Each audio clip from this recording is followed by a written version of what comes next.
Hello everyone, welcome to the cam concept YouTube channel. I hope बच्चों आपने last video देख लिया होगा जिसमें मैंने आपको समझाया था मैटर की प्रॉपर्टीज और एसआई यूनिट्स के बारे में। और जहां हम बात करते हैं यूनिट्स की, मेजरमेंट की जब बात की जाती है तो वही साथ में आ जाती है हमारे पास में अनसर्टेनिटी। तो इस वीडियो में हम बात करने वाले हैं अनसर्टेनिटी और सिग्निफिकेंट फिगर्स के बारे में। तो एक बात मुझे आप बताइए कि जब भी हम कोई मेजरमेंट करते हैं तो क्या मैं ऐसा कह सकती हूँ कि यार this is the perfect measurement? नहीं, वहां पर कुछ ना कुछ एरर होगी, कुछ ना कुछ अनसर्टेनिटी होगी। और वो किस वजह से हो सकती है? दो रीजन की वजह से हो सकती है। First one is instrumental error and second one is personal error. Instrumental error क्या है कि मान लीजिए आप जो थर्मामीटर यूज कर रहे हैं, ब्यूरेट यूज कर रहे हैं, वो कैलिब्रेटेड नहीं है, तो वहां पर आपको जो रिजल्ट है उसमें एरर देखने को मिलेगी। पर्सनल एरर क्या हो सकती है? मान लीजिए आप ब्यूरेट की रीडिंग ले रहे हैं। यहाँ पर देखिए, अगर ब्यूरेट की रीडिंग लेते टाइम पे आप बिल्कुल फोकस है आपका स्ट्रेट, तब तो जो आपका रिजल्ट आएगा वो सही आएगा। बट अगर आप ऊपर से देख रहे हैं, नीचे की साइड से देख रहे हैं, तो रिजल्ट क्या हो जाएगा? हमारा रॉन्ग हो जाएगा, वहां पर एरर आ जाएगी। साथ ही साथ अगर मान लीजिए हमारे पास कोई कलरफुल सॉल्यूशन है तो आपको अपर मेनिस्कस देखना होता है, कलरलेस है तो लोअर मेनिस्कस देखना होता है। अगर हम ऐसा नहीं करते हैं तो वहां पर भी हमें एरर देखने को मिलती है। तो इसका मतलब हमें जो हमारा परफेक्ट रिजल्ट चाहिए, उस परफेक्ट रिजल्ट को एक्सप्रेस करने के लिए हम बेसिकली दो टर्म यूज कर सकते हैं। First one is accuracy and second is precision. कई बार स्टूडेंट मुझे बोलते हैं कि मैम एक्यूरेसी और प्रिसीजन तो एक ही वर्ड है, क्या इनमें कोई डिफरेंस होता है? तो हाँ, बिल्कुल इनमें डिफरेंस होता है। क्या मतलब है, इसे समझिए। मान लीजिए आप लैब में कोई एक्सपेरिमेंट परफॉर्म कर रहे हैं, आप ऑब्जर्वेशन लेंगे। आप एक ही ऑब्जर्वेशन तो नहीं लेते, आप 2-3 वहां पर रीडिंग लेंगे, हो सकता है 5 रीडिंग ले। अब ये जो रीडिंग्स आपने ली हैं, ये आपस में कितनी क्लोज है उसे बताता है प्रिसीजन, यानी वो रिजल्ट आपका होगा प्रिसाइज अगर आपकी रीडिंग्स क्लोज है। देखिए, it refers to the closeness of various measurements for the same quantity. For example इसे ऐसे समझिए, मान लीजिए मैंने कोई रीडिंग ली, मेरे पास में रीडिंग्स आई 1.1, 1.2, 1.3, तो मैं कह सकती हूँ कि ये प्रिसाइज रिजल्ट है। वही अगर मेरी ब्यूरेट की रीडिंग एक आ रही है 1.1, दूसरी आ रही है 5.1 और तीसरी आ रही है 7.1, तो क्या वो प्रिसाइज रिजल्ट होगा? नहीं होगा। इसी तरीके से अगर मैं बात करूं एक्यूरेसी की, तो ध्यान रखिए एक्यूरेसी हमें बताता है कि जो हमारा रिजल्ट आया है वो ट्रू वैल्यू के कितना पास में है, ट्रू वैल्यू से कितना एग्रीमेंट रखता है। मतलब क्या है, अगर मान लीजिए मैंने कहा एक्सेलरेशन ड्यू टू ग्रेविटी, इसकी वैल्यू है 9.8 मीटर पर सेकेंड स्क्वायर। अब मैंने इसके लिए मेजरमेंट किया, मेरा रिजल्ट 9 आ रहा है, 7 आ रहा है या 8 आ रहा है। इन तीनों में से मैं कह सकती हूँ कि जो 9 रिजल्ट आ रहा है दैट इज एक्यूरेट रिजल्ट, क्योंकि वो ट्रू वैल्यू के ज़्यादा पास में है। तो ये दोनों में आपको डिफरेंस ध्यान में रखना है कि एक्यूरेसी ट्रू वैल्यू से रिजल्ट को हम क्लोजनेस के अकॉर्डिंग देखते हैं, जबकि प्रिसीजन आपस में जो हमारे ऑब्जर्वेशन आए हैं, जो आप रीडिंग लेते हैं, वो कितनी क्लोज है, वो हमें बताती है प्रिसाइज रिजल्ट के बारे में। इसे एक और एग्जाम्पल से हम समझते हैं जिससे कि आपका ये जितना भी कंफ्यूजन है वो क्लियर हो जाए। मान लीजिए लैब में 4 स्टूडेंट हैं जिन्होंने एक साइंस एक्सपेरिमेंट परफॉर्म किया और जिसका आउटपुट जो है ट्रू वैल्यू है दैट इज 3। ठीक है, यहाँ पे 4 स्टूडेंट है, अजय, विजय, रमेश और सुरेश। इन्होंने 2 रीडिंग्स ली, राउंड 1 और राउंड 2 में। इनका आपने क्या लिया? एवरेज लिया, और ये चेक करना है कि क्या रिजल्ट प्रिसाइज है या एक्यूरेट है। तो देखिए, सबसे पहले अगर मैं बात करूं अजय के राउंड 1 और राउंड 2 के आउटपुट की, दैट इज 2.80 और 3। इन दोनों में कितना डिफरेंस है? इन दोनों में डिफरेंस है 0.2 का। तो यहां पर ये रिजल्ट प्रिसाइज नहीं कहा जाएगा। जबकि अगर मैं बात करूं कि क्या 2.91 जो विजय का रिजल्ट आ रहा है और 2.90, इसमें कितना डिफरेंस है? 0.01 का। इसका मतलब ये रिजल्ट है हमारा प्रिसाइज। वही रमेश के रिजल्ट में 3.01 और 2.99 कितना डिफरेंस आ रहा है? अगेन यहाँ पे डिफरेंस आ गया हमारे पास में 0.02। तो इसका मतलब ये रिजल्ट कैसा है? बिल्कुल प्रिसाइज रिजल्ट हम कह सकते हैं। 0.02 का डिफरेंस है, प्रिसाइज रिजल्ट हम कह सकते हैं। जबकि सुरेश की रीडिंग्स वापस से आप देखो 2.90 और 3.10, 0.2 का यहाँ फिर से अपने पास डिफरेंस आ गया। इसका मतलब ये भी प्रिसाइज रिजल्ट नहीं है। वही अगर बात करें हम एक्यूरेट रिजल्ट की, तो एक्यूरेसी आप कैसे चेक करोगे? एवरेज से चेक करोगे। देखो यहाँ पर अजय का जो रिजल्ट है उसका एवरेज कितना है? 2.9। इन दोनों का हमने एवरेज लिया, 2.9 आ रहा है और हमारी ट्रू वैल्यू है 3। तो इसका मतलब ये ज़्यादा क्लोज नहीं है, तो हम इसे एक्यूरेट नहीं कहेंगे। इसी तरीके से विजय का जो एवरेज है दैट इज 2.905, ये भी ट्रू वैल्यू के पास में नहीं है, एक्यूरेट नहीं कहा जाएगा। जबकि रमेश और सुरेश की जो रीडिंग है वो 3 आ रही है, एवरेज जो है वो 3 आ रहा है। इसका मतलब ये ट्रू वैल्यू के पास, ये तो ट्रू वैल्यू के बिल्कुल सेम ही है। इसका मतलब ये दोनों रिजल्ट कैसे हो गए? हमारे एक्यूरेट रिजल्ट हो गए। तो एक्यूरेट रिजल्ट प्रिसाइज रिजल्ट हो ऐसा ज़रूरी नहीं है, दोनों चीज़ें अलग अलग हैं, ये आपको समझना जरूरी है। एंड आई होप इस आपको एग्जाम्पल से समझ में आ गया होगा। इससे रिलेटेड कुछ क्वेश्चंस भी हम लेंगे नेक्स्ट क्लास के अंदर, हम क्वेश्चन आंसर्स करेंगे, वहां पर आपको और ये चीज़ें क्लियर हो जाएगी। ठीक है, अब एक बात आती है, ये जो अनसर्टेनिटी है इससे हम डील कैसे करें? मतलब कई बार हम इतने बड़े नंबर्स यूज़ करते हैं जिनमें देखो यहाँ पे लास्ट में बहुत सारे जीरोस होते हैं केमिस्ट्री के अंदर, या फिर कई छोटे नंबर्स यूज़ करते हैं जिसमें पॉइंट्स के बाद में बहुत सारे जीरोस होते हैं। तो जब हम इनसे कैलकुलेशन करेंगे तो ये कैलकुलेशन क्या हो जाएगी? टीडियस हो जाएगी, और जो हमारा रिजल्ट होगा वो क्या हो जाएगा? अनसर्टेन हो जाएगा। तो इससे डील करने के लिए हम लोग जो हमारे नंबर्स हैं उनको लिखते हैं साइंटिफिक नोटेशन की टर्म में।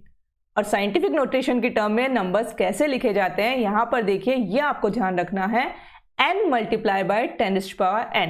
तो ये जो n है ये हमारा वेरी कर सकता है 1 to 10 के बीच में, इससे ऊपर नहीं जाएगा, 1 to 10 होना चाहिए इसकी वैल्यू। और ये जो स्मॉल n है ये डिफरेंट है, ये एक्सपोनेंट है, इसकी वैल्यू पॉजिटिव या नेगेटिव हो सकती है। ठीक है, तो इस फॉर्म में अगर आप नंबर्स लिखेंगे तो आपकी कैलकुलेशन बड़ी आसान हो जाती है। इसे ही कहा जाता है साइंटिफिक नोटेशन, ये आपको ध्यान रखना है। इसे एग्जांपल से समझते हैं। यहाँ पर देखिए, ये हमारे पास में molecules of 2 gram of hydrogen gas, ये एक नंबर हमें गिवन है, इसे मुझे साइंटिफिक नोटेशन की टर्म में लिखना है। तो मैं ये कह सकती हूँ कि मेरे पास अभी यहाँ पे डेसिमल इस पॉइंट पे है। ठीक है, अब इस डेसिमल को मुझे मूव करवाना है लेफ्ट हैंड साइड में, और मूव करवा के कहाँ पे लेके आना है कि जो मेरा कैपिटल n है इसकी वैल्यू हो जाए 1 से 10 के बीच में। तो इसका मतलब यहाँ हमारा डेसिमल आएगा 6.022, यही होगा। देखो अब ये जो वैल्यू है ये n कैपिटल N की वैल्यू 1 से 10 के बीच में हो गई। अब हमें आगे हमारी वैल्यू लिखनी है 10⁻n। तो ये n क्या हो जाएगा? यहाँ से आपको नंबर्स कैलकुलेट करने हैं टोटल, ये कितने हैं हमारे पास में, कैलकुलेट जब हम करेंगे दैट विल बी 23। तो इस तरह से जो ऊपर अपन ने नंबर देखा, इसे हम बहुत ही इजी फॉर्म में साइंटिफिक नोटेशन के टर्म में लिख सकते हैं। राइट, एक और एग्जांपल देखते हैं। Mass of 1 hydrogen atom. अब यहाँ पर हमारे पास में डेसिमल हमें ऑलरेडी गिवन है।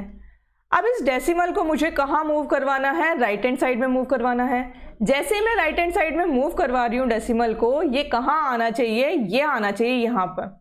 इसका मतलब ये नंबर क्या हो जाएगा? 1.66, क्योंकि अगर मैं डेसिमल यहाँ लगाती हूँ तो 16 हो जाता है नंबर, और 16 हमारा 10 से ऊपर चले गया। तो इसका मतलब नंबर क्या होगा? 1.66। Right, multiply by 10⁻। अब पावर क्या होगी हमारी? हमारा जो डेसिमल है वो किधर जा रहा है? राइट हैंड साइड में मूव कर रहा है। और एक चीज़ आप ध्यान रखना, जब भी डेसिमल राइट हैंड साइड में मूव करता है पावर हमारी डिक्रीज होती है, मतलब वैल्यू क्या आएगी? नेगेटिव के अंदर आएगी।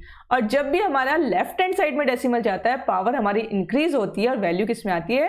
पॉजिटिव वैल्यू आती है। देख लो यहाँ पे पॉजिटिव आई थी, और यहाँ पे ये कितनी आएगी? इन्हें आप कैलकुलेट करके देखिए, ये अपने पास में हो गए 24। तो ये आंसर अपना कितना आ गया? साइंटिफिक नोटेशन के टर्म में हमने इसे लिख दिया 1.66 मल्टीप्लाई बाय 10⁻⁻24। ठीक है, तो इस तरीके से हम साइंटिफिक नोटेशन में किसी भी नंबर को लिख सकते हैं जिससे हमारी जो अनसर्टेनिटी है वो कम हो जाए। तो साइंटिफिक नोटेशन का यूज करते हुए हम लोग सिग्निफिकेंट फिगर्स को डिटरमाइन करते हैं। और सिग्निफिकेंट फिगर्स क्या होते हैं? ये वो मीनिंगफुल डिजिट्स हैं जिन्हें हम सर्टेनिटी के साथ बता सकते हैं। मतलब साइंटिफिक नोटेशन हमारी अनसर्टेनिटी को कम कर रही है, तो साइंटिफिक नोटेशन में जितने भी मीनिंगफुल डिजिट्स हैं बच्चों, वही होते हैं सिग्निफिकेंट फिगर। ये आपको ध्यान रखना है। ये सिग्निफिकेंट फिगर्स कैसे डिटरमाइन किए जाते हैं, इसके लिए कुछ रूल्स हैं, इससे हम समझेंगे, आपको बड़ी आराम से समझ में आ जाएगा। सबसे पहला रूल देखिए, जितने भी नॉन जीरो डिजिट्स हैं वो सारे के सारे सिग्निफिकेंट होते हैं। क्या मतलब है, यहां पर एक एग्जांपल देखिए, मेरे पास में 0 पॉइंट, अब नॉन जीरो डिजिट कौन सा है, ये है, ये भी है, ये भी है और ये भी है। इसका मतलब इसमें अगर आपसे कोई पूछे सिग्निफिकेंट फिगर्स कितने होंगे तो टोटल 4 सिग्निफिकेंट फिगर्स हैं। समझ में आ रहा है इस तरीके से। ये अच्छा समझना क्यों जरूरी है, ध्यान रखिए, एग्जाम में कई बार क्वेश्चंस पूछ लिया जाता है आपसे कि सिग्निफिकेंट फिगर्स के फॉर्म में आंसर लिखिए, तो आपको पता होना चाहिए कि सिग्निफिकेंट फिगर एक्चुअली होते क्या है और कैसे इनके आंसर, कैसे इनकी कैलकुलेशन की जाती है, ये सारा आपको आइडिया होना चाहिए। सेकेंड पॉइंट देखिए, zeros preceding to first non-zero digit are not significant।